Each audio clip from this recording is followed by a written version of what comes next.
There is a moment, quiet, almost invisible, when a man stops running toward someone and turns, for the first time, toward himself. That moment changes everything. Most men never find it. They spend their days orbiting another person's gravity, adjusting, shrinking, waiting, until they forget what it felt like to have weight of their own. This is not about tactics. This is about becoming the kind of man whose life is worth running toward. We did not go silent to hurt her. We went silent because beneath the noise, the midnight texts, the quiet humiliation of waiting, we heard a faint signal. You have abandoned yourself. Marcus Aurelius wrote, "You have power over your mind, not outside events. Realize this, and you will find strength." No contact is not a strategy. It is a turning inward, a man finally asking, "What have I let myself become?" When she reaches out, the chest tightens, the mind races forward. This is the moment most men fail, not because they respond, but because they respond from fear. Epictetus, born a slave, the most liberated mind of his era, said, "It's not what happens to you, but how you react to it that matters." The pause between stimulus and response, that is the only territory a man ever truly owns. There is grief in this, real grief, the kind that sits in the ribs and does not leave cleanly. The Stoics were not cold men. They wept. They loved deeply. What they refused was surrender to destruction. Seneca wrote, "We suffer more in imagination than in reality." Most of what we mourn is not what was. It is what we imagined it would become. A man who clings to that fiction has chosen suffering as his permanent address. The work is not performance. It is transformation. Returning to the gym, the craft, the purpose, not for her feed.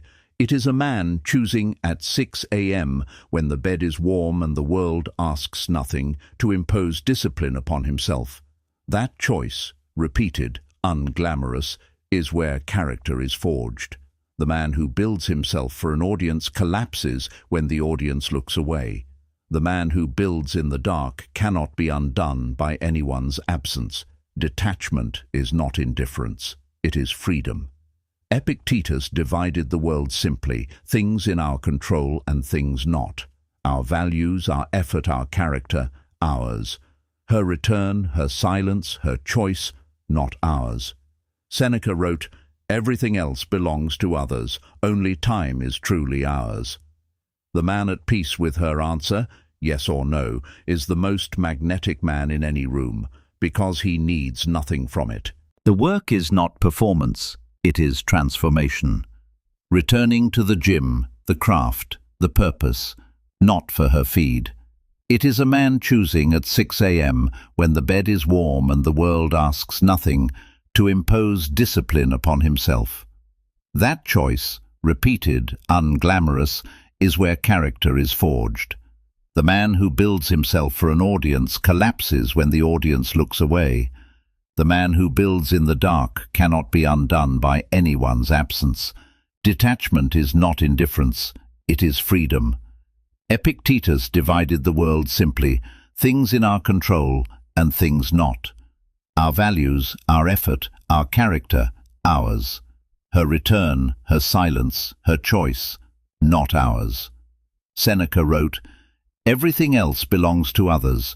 Only time is truly ours."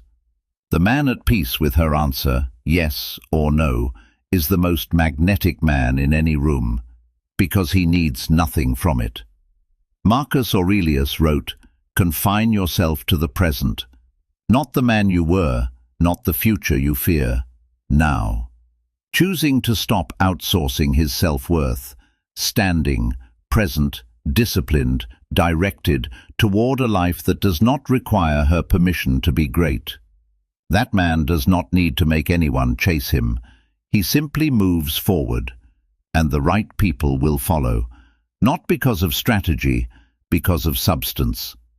A gem cannot be polished without friction, nor a man perfected without trials. Seneca.